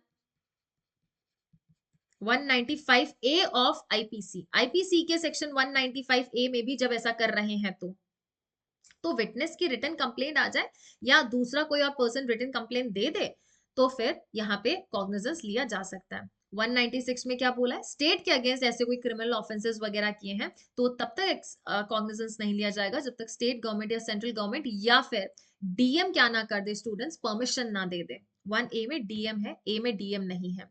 197 में बोला जजेस एंड पब्लिक सर्वेंट्स का प्रोसिक्यूशन हो सकता है अगर जब he was, who is or was not removable without the sanction of the government, जब वो ऐसे जज थे या अभी हैं, उन्होंने कोई ऑफेंस किया है during the course of the employment, he can be tried under section number 197। That is to say 197 का पावर लेते हुए कोर्ट उसका कॉग्निजेंस ले लेगा।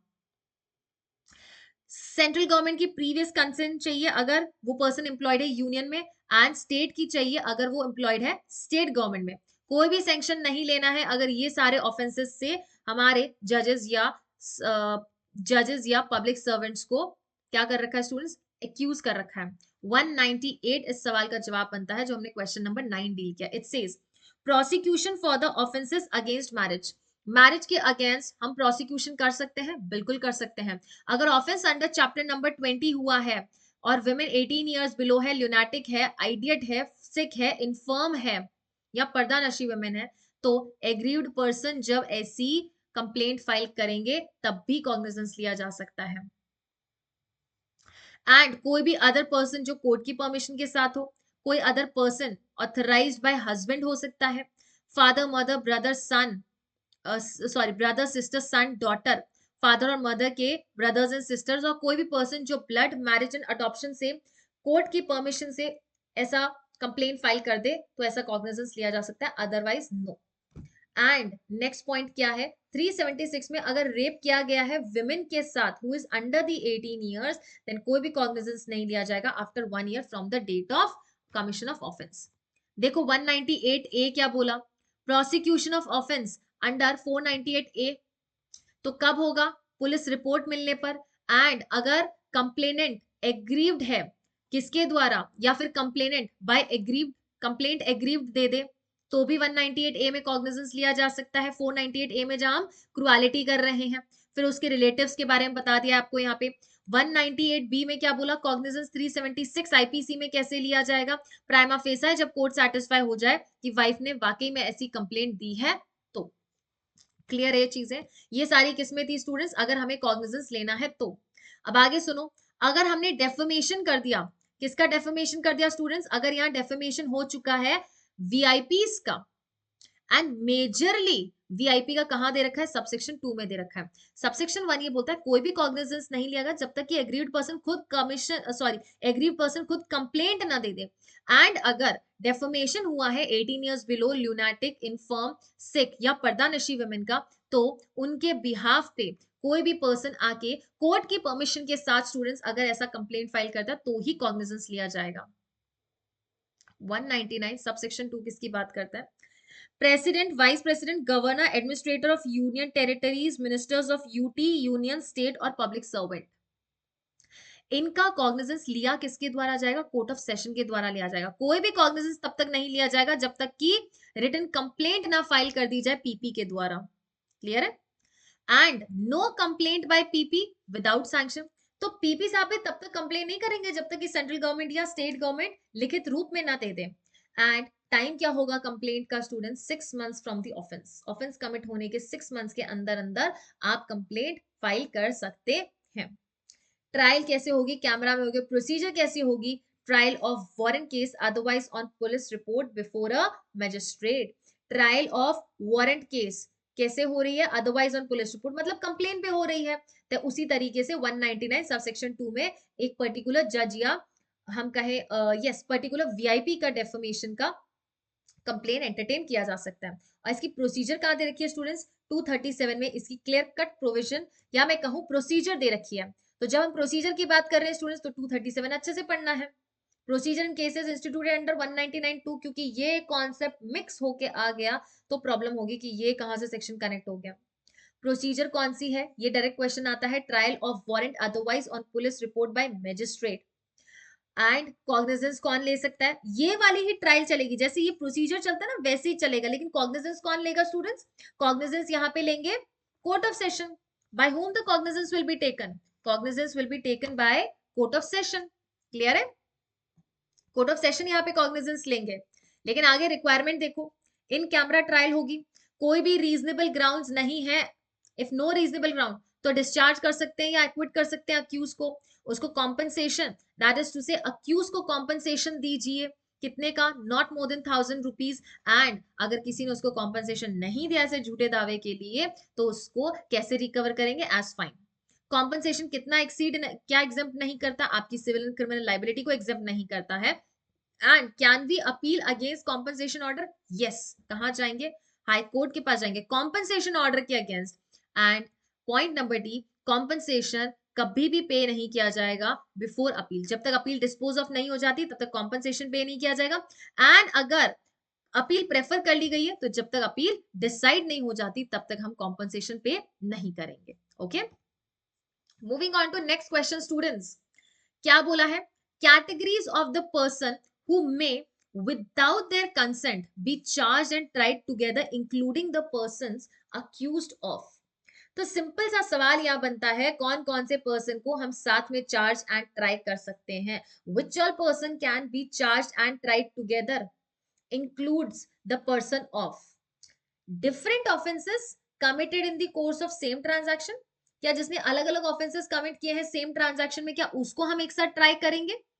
more than one offense of same kind committed by them within a period of 12 months। क्या more than one offense होगा है या फिर 3 and 3 होगा। so right answer over is A। सिर्फ और सिर्फ क्या करेक्ट है स्टूडेंट्स, A करेक्ट है, neither A neither B, both A and B, सिर्फ ऑप्शन नंबर A करेक्ट है। अब इसके लिए हमें चलना पड़ेगा चैप्टर नंबर 17 पे और वहां पढ़ेंगे चैप्टर नंबर 17 के सारे essential elements. Students chapter number 17 में जो हमें फोकस रखना है वो रखना है जॉइंडर ऑफ चार्ज पे, ठीक है। बाकी कंटेंट्स वगैरह काफी इजी रहते हैं। कंटेंट ऑफ चार्ज 211 में दे रखा, पर्टिकुलर 212 में दिया है, मैनर ऑफ कमिटिंग ऑफेंस 213 बहुत जरूरी है ये, एंड 214 से ज्यादा 213, 218, 19, 20, 21, 22 एंड 23 एंड इसके इलस्ट्रेशंस भी। एरर क्या, एरर का इफेक्ट क्या होने वाला है, एंड क्या हम ऑल्टर कर सकते हैं, कोर्ट का पावर दे रखा है चार्ज को ऑल्टर करने का एंड विटनेसेस को वापस रिकॉल करने का। सेक्शन नंबर 211 जस्ट आपका फैक्चुअल बेस्ड है कि क्या क्या चीजें आपके कंटेंट्स में होनी चाहिए। आप ऑफेंस स्टेट कीजिए जिसके अंतर्गत उस पर्टिकुलर पर्सन को आप चार्ज करना चाह रहे हैं, स्पेसिफिक नेम अगर है तो। अगर कोई स्पेसिफिक नेम नहीं है तो ऑफेंस की डेफिनेशन बताइए, एक्सप्लेन कीजिए, लॉ एंड सेक्शन बताइए, लीगल कंडीशन बताइए, इसको कोर्ट की लैंग्वेज में लिखना होना जरूरी है। एंड अगर प्रीवियस कन्विक्शन हुआ है तो date and time, date and place भी बताइए उसका प्रीवियस कन्विक्शन अगर हो रखा है तो। पर्टिकुलर्स ऑफ चार्ज क्या रहने वाले, time and place, date and time, in case criminal breach of trust हुआ है, मिस अप्रोप्रिएशन हुआ है तो, ग्रॉस सम जिसके लिए वो हुआ है। एंड ये क्या नहीं एक्सीड करेगा स्टूडेंट्स, 1 ईयर का टाइम पीरियड एक्सीड नहीं करेगा फर्स्ट एंड लास्ट डेट के बीच में ये जो ऑफेंस हुआ है।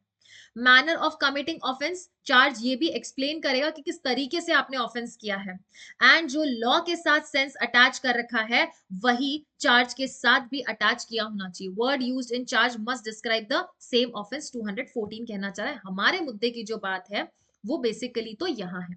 बट एक बार स्टूडेंट्स हम ऑल्टरेशन की बात कर लेते हैं। क्या कोर्ट एरर देखे अगर चार्ज में, तो पहली बात तो उसका इफेक्ट क्या होगा। अगर हमें एरर दिखे स्टूडेंट्स चार्ज में या एरर दिखे फ्रेमिंग में, तो फिर उसका इफेक्ट क्या होगा। तो they have clearly said that there is no consideration, that is to say that will not be considered material, हम उसको मटेरियल कंसिडर नहीं करेंगे अनलेस अक्यूज खुद मिसलीड हुआ है, अक्यूज खुद मिसलीड हुआ है, and second failure of justice हुआ है। तो अगर ये पता चल रहा है कि इससे हम उसे जस्टिस नहीं दे पाएंगे। Next is alteration. क्या ऑल्टरेशन हो सकता है क्या चार्ज में? यस एब्सोल्युटली ऑल्टरेशन हो सकता है, चेंजेस किए जा सकते हैं। 216 एंड 217, 216 ने क्या बोला, कोर्ट का पावर है, किस चीज का है, ऑल्टरेशन का पावर है कोर्ट का, किसी भी टाइम ऑल्टर कर सकते हैं बट बिफोर जजमेंट। ऑल्टर या ऐड कर सकते हैं, रीड एंड एक्सप्लेन करेंगे उसको। कोर्ट प्रोसीड करेगा with trial, and court direct करेगा कि कोई भी न्यू ट्रायल एंड नहीं करनी है because we are altering the charges, and adjourn कर सकते हैं ट्रायल को। Add and alter what, that the sanction of the prosecution required, जब भी ऑल्टरेशन हो रहा है या एडिशन हो रहा है एंड वहां पे प्रोसिक्यूशन की क्या चाहिए स्टूडेंट्स, कंसेंट रिक्वायर्ड है, तो हमें वापस से कंसेंट के लिए अप्लाई करना पड़ेगा। 216, 217 बोल रहा है जब भी आप ऐसा ऑल्टरेशन एंड एडिशन कर रहे हो, रिकॉल द विटनेस, आप विटनेसेस को रिकॉल करेंगे, रीसमन करेंगे, एग्जामिन करेंगे उनको, एंड फर्दर विटनेसेस को वापस से बुलाएंगे, आएंगे ज्वाइंटर ऑफ चार्ज पे। 218 टू 224, 218 ने जनरल रूल बोला, separate charge for separate offence, जहां जहां सेपरेट ऑफेंस क्या है वहां पे आप सेपरेट चार्ज लगाइए, आप एक अलग अलग चार्ज नहीं लगा सकते हैं। जहां सॉरी, अलग अलग चार्ज लगाना है, they said separate charge for separate offence, same charge can not be put forward for the separate offences. लेकिन there are certain exceptions to 218, 19, 20, 21 and 22 इसका एक्सेप्शन है। 19 ने क्या बोला, 3 offences in a year that is 12 month, आप इसको साथ में ट्राई कर सकते हैं। 220 ने बोला offence for more than, trial for more than one offence that is joinder of the offences. 222 में बोला जब डाउटफुल है कि कौन सा ऑफेंस कमिटेड है तो आप कोई भी चार्ज लगा सकते हैं जो आपको अप्रोप्रिएट लगे। 223 में जब पर्संस जॉइंटली ट्राइड हैं तो क्या होगा, क्लियर है। एंड 224, 222 बोल रहा है when offences proved include the offences charged, तो आप उस चीज के लिए चार्ज कर सकते हैं, कोई दिक्कत नहीं है। एंड विड्रॉल ऑफ चार्ज का इफेक्ट क्या होगा, 224 में दे रखा है, क्लियर है। तो ये चार्ट आपको जरूर पढ़ना है। मेजर रह जाता है 223 जहां से हमारा क्वेश्चन भी आया है जो कहता है कौन से पर्सन को हम साथ में ज्वाइंटली ट्राई कर सकते हैं। तो इट सेज वो person who is accused of same offence in same transaction, A and B, A ने ए की ट्रांजैक्शन में हर्ट किया और इसने ग्रीवियस हर्ट किया, ट्राई करो दोनों को साथ में, कोई प्रॉब्लम नहीं है। Different offence during the same transaction, तो ये एग्जांपल किसका दे दिया मैंने, different offences during same transaction, और अगर दोनों ही हर्ट करके कमिट आते तो फिर हर्ट करके कमिट करते तो फिर सेम ऑफेंस सेम ट्रांजैक्शन हो जाता। अगर अबेटमेंट हुआ है या अटेम्प्ट किया है उन दोनों ने, मोर देन वन ऑफेंस इन 12 मंथ्स, जो कि 3 से ज्यादा नहीं होना चाहिए। अगर रॉबरी किया है, थेफ्ट किया है, एक्सटॉर्शन किया है, क्रिमिनल मिस अप्रोप्रिएशन किया, तो एक ही ट्रायल होगा उनका। सेक्शन 411 एंड 414 ऑफ आईपीसी में ऑफेंस किया है तो, चैप्टर नंबर 12 ऑफ आईपीसी में ऑफेंस किया है तो इन सब को हम साथ में ट्रायल कर सकते हैं। एंड रिमेनिंग चार्जेस का अगर विड्रॉल हो गया तो उसका इफेक्ट क्या होगा? एक्विटल। क्या इफेक्ट होने वाला स्टूडेंट्स? उसका इफेक्ट एक्विटल होगा। और ये रिमेनिंग चार्ज का विड्रॉल कौन कर सकता है? या तो कंप्लेनेंट कर सकता है या फिर प्रोसिक्यूटिंग ऑफिसर कर सकता है। कौन कर सकता है? या तो कंप्लेनेंट या फिर प्रोसिक्यूटिंग ऑफिसर। ओके, चलो students, moving on to next question. अब ये जो क्वेश्चन है ये आपका हम कह सकते हैं सिचुएशन बना रखी है बढ़िया सी। तो देखिए जरा इसमें क्या बोल रखा है। It says if a French national on a tourist visa to India was raped by a group of 4 boys 2 days prior to her scheduled departure from India। मतलब जब इंडिया से निकलने वाली थी उसके 2 दिन पहले क्या हुआ? उसके अगेंस्ट एक रेप का ऑफेंस हुआ है। 4 बॉयज के द्वारा रेप का ऑफेंस हुआ है। Okay, FIR was registered on a statement and the offenders were charge sheeted। On being summoned by the court to depose as a witness during the trial, she refused to come to India। उसने मना कर दिया कि वो India नहीं आएगी on the grounds of fear and inconvenience। Which of the following options are most appropriate for the trial court? इसमें trial court क्या करेगा स्टूडेंट्स? सीधा कमीशन इशू होता है यहाँ पे। कमीशन होता ही किस लिए है? विटनेसेस का डिपोजिशन लेने के लिए।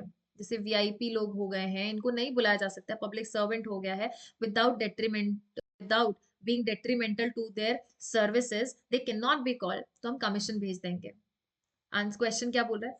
Issue non bailable warrant, issue non bailable warrant against F through दो home ministry of ministry of home affairs to compel appearance. Through होगा ना, दो नहीं।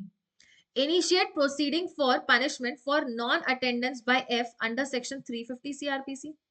Drop F as a witness and acquit the accused person और issue a commission for examination of F। क्या होगा? Commission issue करेंगे हम। तो चलो पढ़ते 166A एंड 166B। 166A किसकी बात करता है? आउटगोइंग, आगे भेजते हैं ना, दैट इज टू से आउट गोइंग। जब हम आगे की कंट्री को भेजते हैं कि वहां से हम हमारे किसी का डिपोजिशन चाहिए। To competent authority for investigation in country outside India, जो आउटसाइड इंडिया कंट्री है उस मामले में। एप्लीकेशन कौन देगा? बाय आयो। किसको देंगे? क्रिमिनल कोर्ट को देंगे। वो आगे किसको भेजेंगे? LOR means letter of request, LOR means letter of request to court और अथॉरिटी ऑफ दैट कंट्री। उस कंट्री के कोर्ट या अथॉरिटी को ये लेटर ऑफ रिक्वेस्ट भेज देंगे। 166B किसकी बात करता है? फ्रॉम कंट्री और place outside India to investigate in India. India में इन्वेस्टिगेट करने के लिए क्या ऐसा किया जा सकता है? बिल्कुल किया जा सकता है। क्या बोल रहा है? LOR that is letter of request to central government forwarded to, किसको फॉरवर्ड करेंगे? वो जब बाहर से आ रहा है, इनकमिंग आ रहा है, तो हमारा सेंट्रल गवर्नमेंट किसको देगा? CMM, CJM, JM या MM को देंगे। वो समन करेंगे एक पर्सन को, उसका स्टेटमेंट रिकॉर्ड करेंगे, डॉक्यूमेंट प्रोड्यूस जो उसने किया है उसको कलेक्ट कर लेंगे। या फिर PO को देंगे, दैट इज पुलिस ऑफिसर को देंगे इन्वेस्टिगेशन के लिए। इनको किसके लिए देंगे? स्टेटमेंट रिकॉर्डिंग के लिए। पुलिस ऑफिसर को देंगे हम इन्वेस्टिगेशन के लिए। और उसके बाद इनकी जो भी रिपोर्ट बनने वाली है स्टूडेंट्स, ये रिपोर्ट को फॉरवर्ड करेंगे सेंट्रल गवर्नमेंट के पास। और सेंट्रल गवर्नमेंट इसको किसके पास फॉरवर्ड कर देगी स्टूडेंट्स? कोर्ट या अथॉरिटी जो कि ऐसा LOR को इशू कर रहे हैं। क्लियर है ये चीज? So this was about the commissions. Clear? अब देखो जो मैंने पीरियड ऑफ लिमिटेशन बताया था स्टूडेंट्स, मैंने पहले ही बोला था कि पीरियड ऑफ लिमिटेशन हमें आगे भी काम आने वाला है। सो वापस से एक बार रिफ्रेश करेंगे और हम पढ़ेंगे। हालांकि हमें उस कंटेंट पे जाने की जरूरत नहीं है, बट एक बार रिकॉल जरूर कर लेंगे कि हमने इससे पहले और आगे क्या क्या पढ़ा था। क्लियर है? चलो जी क्वेश्चन देखते हैं। देखो क्या बोलता है question. In computing the period of limitation the period which में बी एक्सक्लूडेड इंक्लूड्स। कौन कौन से पीरियड को हम एक्सक्लूड करेंगे, उसमें क्या क्या आता है स्टूडेंट्स? देखो first it says time during which any person has been prosecuting with due diligence another prosecution on the same fact in good faith and in the court without jurisdiction। absolutely 479 यही बात कर रहा था। period for which the prosecution in respect of such offense has been stayed by an injunction or order। जी जितना time तक के लिए injunction लगा था वो पीरियड भी हम लोग एक्सक्लूड करेंगे। Period during which the application of an accused for release on bail was pending, क्या उसकी बेल एप्लीकेशन पेंडिंग थी, वो पीरियड एक्सक्लूड करेंगे क्या हम? नहीं, वो नहीं होगा। So both A and B are correct students, both A and B क्या है स्टूडेंट्स? करेक्ट है। क्लियर है? चलेंगे अगले सवाल की तरफ जो कि हमारे इरेगुलर प्रोसीडिंग से डील करता है। Question number 19 says that the proceeding before a criminal court are vitiated, मतलब इरेगुलर प्रोसीडिंग में सेक्शन 460 एंड 461 पे हमें ध्यान रखना है। The proceeding before a criminal court are vitiated, कैसे विशिएट हो जाती है? If the presiding magistrate who is not empowered by the law to do so, वो एम्पावर्ड नहीं थे लेकिन फिर भी वो इसमें से कौन सा एक्ट कर देते हैं जिससे कि वो विशिएट हो जाता है students. It says issue search warrant erroneously but in good faith, good faith में सर्च वारंट इशू कर देते हैं लेकिन इनऑनेस्टली कर देते हैं, एरोनियसली कर देते हैं। Hold inquest under section 176 of CrPC erroneously but in good faith and tries an offender summarily, एक ऑफेंडर को समरीली ट्राई कर दिया है एंड डी बोल रहा है ऑल ऑफ द अबव। चलो इसको सॉल्व करने के लिए 460 और 461 की तरफ चलते हैं। क्लियर है? अच्छे से देखो, 460 में बोला वैलिड प्रोसीडिंग होगी, मतलब do not vitiate a proceeding, इससे प्रोसीडिंग विशिएट नहीं होगी, वॉइड नहीं होगी, मतलब 461 में वॉइड हो जाती है। So it says to issue a search warrant, तो विशिएट नहीं हुई ना, वैलिड रही। Under to order under 155 the police to investigate an offence, that is non cognizable case में अगर उन्हें इन्वेस्टिगेशन के लिए बोल दिया, to hold N inquest under 176, ध्यान रखना स्टूडेंट्स 460 एंड 461 याद रख के जाना है आपको। To issue process under section 187 for the apprehension of a person within his local jurisdiction who has committed an offense outside the limit of jurisdiction, to take cognizance under section 191 A and B, मतलब C में ले लिया तो vitiate हो जाएगी, to make over case under section 192, pardon under 306, recall a case and try it himself under section 410, to sell property under 489, 58 and 459, तो यहाँ पे होती है विशिएट, सॉरी वहां पे रहती है 460 में रहती है वैलिड एंड 461 में हो जाती है वॉइड। 460 में क्या हो जाती है? वॉइड। ये देखो क्लियरली लिखा है to try an offence summarily, अगर समरीली ट्राई कर दिया स्टूडेंट्स तो हमारी प्रोसीडिंग विशिएट हो जाएगी। चलो वन बाय वन पढ़ते हैं। अच्छा, अब अगर आपको याद रखना ना तो आप 460 को याद रख सकते हो। 460 को याद रखने से 461 ऑटोमेटिकली आप एलिमिनेशन मेथड से आंसर निकाल लोगे। It says attaches and sell property under section 83, issue a search warrant for a document, parcel or thing in custody of a postal or telegraph authority, demand security to keep peace, demand security for good behavior, 106 to 124, discharge a person lawfully bound to be of good behavior, cancel a bond to keep the peace, make an order for maintenance, make an order under section 133 as to local nuisance, prohibition under section 143 the repetition and continuance of a public nuisance, make an order under part C or part D of chapter number 10, takes cognizance of offense under section 191 का C, मतलब A and B में students valid रहती है। देखो अभी हमने पढ़ा ये वाला ये वाला ये वाला, ओके एंड ये वाला पॉइंट में क्या हो जाता है स्टूडेंट्स, टेकिंग कॉग्निजेंस अंडर 190 का 1 का C is vitiate the proceeding. Tries an offender, tries an offender summarily, मिल गया हमारा जवाब। पासेस अ सेंटेंस अंडर 325 जब वो एम्पावर्ड नहीं है इतने, decide an appeal, call under section 397 for proceeding, revises an order under 446।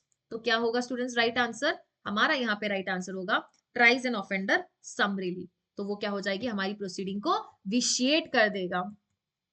Clear है? अगर ये क्लियर है स्टूडेंट्स तो चलेंगे अगले सवाल पे। देखो क्या बोलता है। It says prosecution of a case involving misappropriation of property belonging to a central government can be withdrawn by, कौन विड्रॉ कर सकता है ये?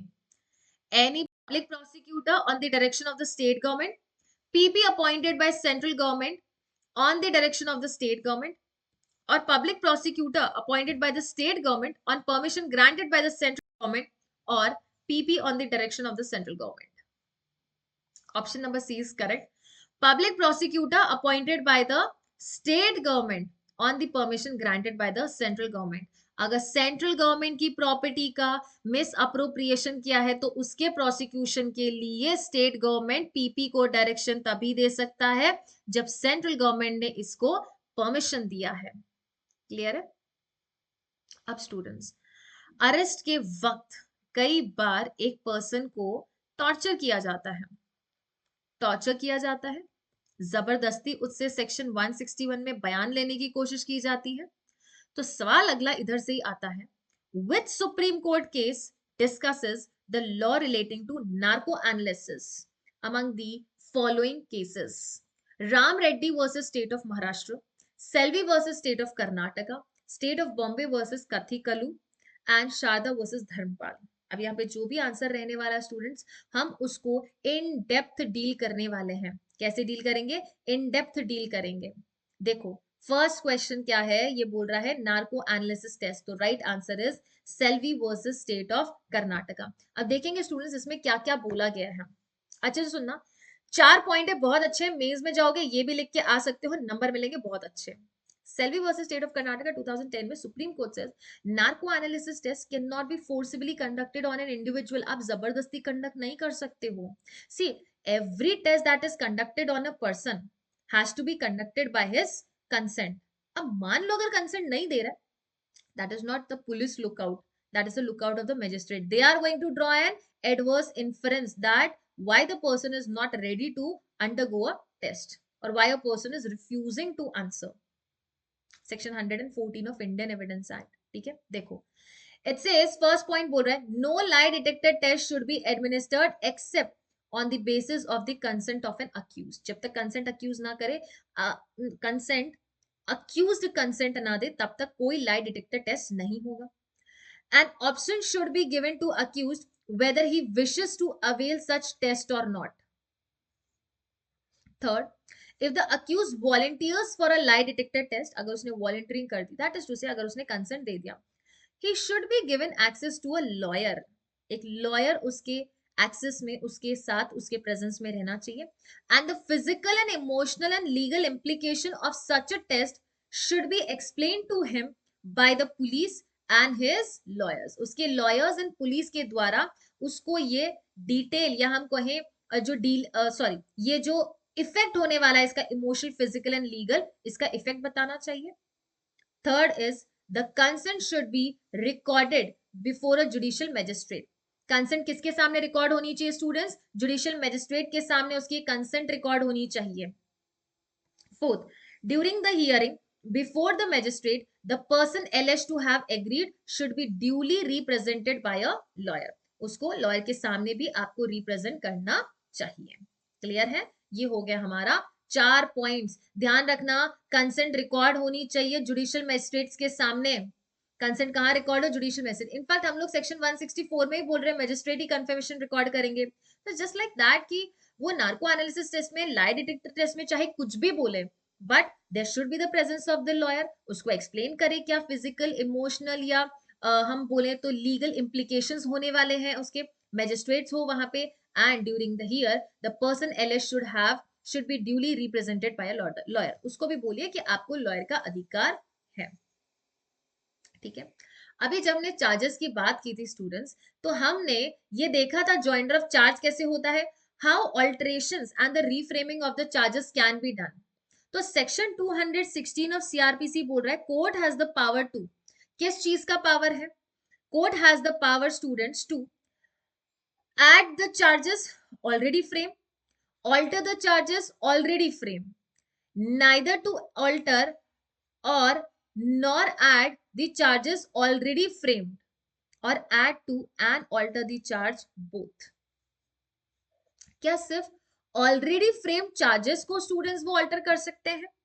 ऑलरेडी फ्रेम्ड चार्जेस को क्या वो अल्टर कर सकते हैं? या फिर अच्छा add the charges or alter the charges.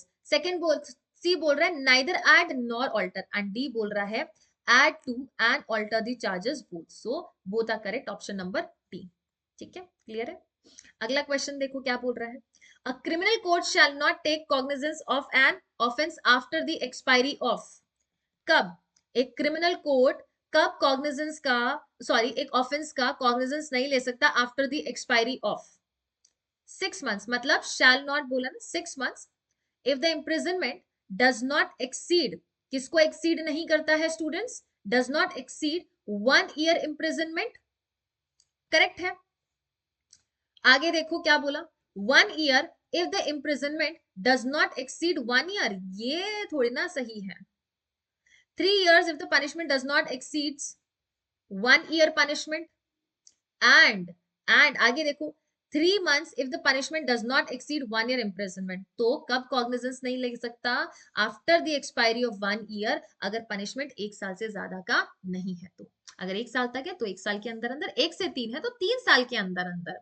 Clear है स्टूडेंट्स, चलिए moving on to next question students. अब देखो अगला क्वेश्चन क्या बोलता है यहाँ पे, the period of limitation for taking the cognizance of an offence starts, कब स्टार्ट होता है, from the date of offence, जिस दिन ऑफेंस हुआ क्या उस दिन स्टार्ट होता है, from the date of arrest of a suspected person, जिस दिन एक पर्सन जो सस्पेक्टेड है जिस दिन उसकी अरेस्ट होती है उस दिन से, और from the date of lodging of the cases, जिस दिन केस लॉज हुआ उस दिन से, और लास्ट ऑप्शन इसका बोल रहा है from the date of surrender of an accused, जिस दिन ऑफेंडर ने सरेंडर किया उस दिन से। तो हम स्टूडेंट्स अभी period of limitation of the cognizance that is commencement पढ़ के आ चुके हैं। कमेंसमेंट पढ़ा था कि नहीं पढ़ा था, पढ़ा था, it is from the date of offence. हम चलेंगे उस स्लाइड पे स्टूडेंट्स जो कि हमारे इस चीज के बारे में बताता भी है हमको, ठीक है। ये देखो सेक्शन नंबर 469, कब से कमेंस होना है students, from the date of offence, और इसके अंदर हमारा कौन सा डे स्टार्ट मानेंगे जब हमें ऑफेंस के बारे में पता ही नहीं है, that commission of an offence कब हुआ है, if it is not known then the first day when the offence came to the knowledge, and when the offender is not known, जब हमें पता ही नहीं है कि ऑफेंडर कौन है, then the first day when the offender is identified, जब ऑफेंडर को आइडेंटिफाई किया है तो वो फर्स्ट डे। एंड क्या एक्सक्लूड करना है स्टूडेंट्स हमें, day from which such person is to be, such particular period is to be computed, जिस दिन से ये पीरियड स्टार्ट होना है वहां का पीरियड क्या करना पड़ेगा स्टूडेंट्स, हमें एक्सक्लूड करना पड़ेगा, ठीक है। और इसमें एक्सक्लूजन क्या करेंगे, 470 एंड 471। 470 में क्या एक्सक्लूड करना है स्टूडेंट्स, अगर प्रोसिक्यूशन चल रहा है दूसरे कोर्ट में विद ड्यू डिलिजेंस, अच्छे से देखो, विद ड्यू डिलिजेंस अगर दूसरे कोर्ट में प्रोसिक्यूशन चल रहा है तो वो भी हमें एक्सक्लूड करना पड़ेगा, हम उसको इंक्लूड नहीं कर सकते हैं। सेक्शन नंबर लिमिटेशन एक्ट 14 के साथ कनेक्ट करेंगे। अगर इंजंक्शन और स्टे लगा है तो उसे भी हमें एक्सक्लूड करना है।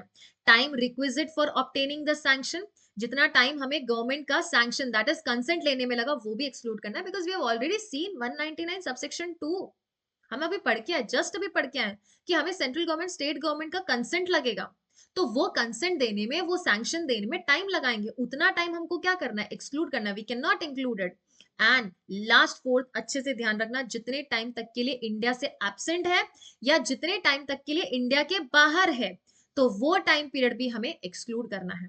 अवॉइड अरेस्ट बाय एब्सकॉन्डिंग और कंसीलिंग, अगर वो अवॉइड कर रहा है अपनी अरेस्ट को, खुद को छुपा के या कंसील करके, तो वो भी एक्सक्लूड करना है। And 471 we will read this with section number 4 of limitation act, जो ये कहता है कि जिस दिन हमारा लिमिटेशन ओवर हो रहा है, जिस दिन हमारा पीरियड एक्सपायर हो रहा है उस दिन कोर्ट क्लोज है, तो अगर उस दिन कोर्ट क्लोज है तो किस दिन हम अपनी ये पर्टिकुलर जो कॉग्निजेंस सॉरी जो मैटर है वो लेके जाएंगे कोर्ट के सामने, तो it says when the court reopens, court कब कॉग्निजेंस ले सकता है, व्हेन द कोर्ट रीओपन्स, और रीओपन का मतलब क्या हो गया, अब वो संडे हो सकता है, होली दिवाली, जब भी आपका कोर्ट वापस रीओपन हो। एंड 473 को हम पढ़ेंगे section number 5 of limitation act, जो बोलता है कंडोनेशन ऑफ द डिले हो सकता है, बिल्कुल हो सकता है, अगर आप रीजनेबल ग्राउंड्स बता दो, आप प्रॉपरली अपने डीले को एक्सप्लेन कर दो, तो वो डीले भी कंडोन हो सकता है, बिल्कुल अलाउड है, ठीक है। So the court may take the cognizance even after the expiry of the period, जो हमें बोल रहा है 468 में जो टाइम पीरियड दे रखा है, 69 70 71 में जो भी टाइम पीरियड एक्सक्लूड करने के बाद जो भी टाइम पीरियड अगर वो भी एक्सपायर हो जाता है तो उसके बाद भी डिले को कंडोन किया जा सकता है, दैट इज उसको लेट गो किया जा सकता है अगर सफिशिएंट ग्राउंड्स हैं, सफिशिएंट ग्राउंड्स हैं जिसको देख के मजिस्ट्रेट सेटिस्फाई हो जाते हैं। तो क्लियर है चीज। सो आई होप कि ये सारी जो चीजें हमने आज पढ़ी है वो आपको समझ आई होगी। एंड जितनी भी चीजें आज हमने पढ़ी है इनके क्वेश्चंस हम अगले सेगमेंट में भी डील करने वाले हैं। सो मेक श्योर कि आप अगला सेगमेंट भी अच्छे से पढ़े समझे, क्योंकि सीआरपीसी के जितने भी चैप्टर्स आज हमने पढ़े हैं और समझे हैं वो इंपॉर्टेंट है। कुछ और ऐसे चुनिंदा सेक्शंस और हमारे सामने आने वाले, जैसे कंप्लेन का प्रोसेस आ चुका है, कंप्लेन टू द मजिस्ट्रेट, जहां पे एग्जामिनेशन हो रहा है, सेक्शन 200, 201, 202, 203 डिसमिसल हो रहा है, जुरिस्डिक्शन का मामला आ चुका है, सेक्शन 164 कन्फेशन देखना है हमें, section number 161, 162, 163 that is the evidentiary value क्या है, क्या यहाँ पे इन स्टेटमेंट्स को कॉन्ट्राडिक्ट करने के लिए यूज किया जा सकता है या कोलैबोरेशन के लिए यूज किया जा सकता है, क्या इसका effect section number 32(1) of Indian evidence act dying declaration के मामले में, section number 27 discovery of the any fact in furtherance of the information given to the police when the arrested person is under the custody। तो इन सब का impact देखना है क्योंकि ये क्रक्स होल्ड करता है आपके सीआरपीसी का। So yes, that was all from my side in today's session. I hope you all have enjoyed this session. We will meet in another new session. Till then, thank you so much.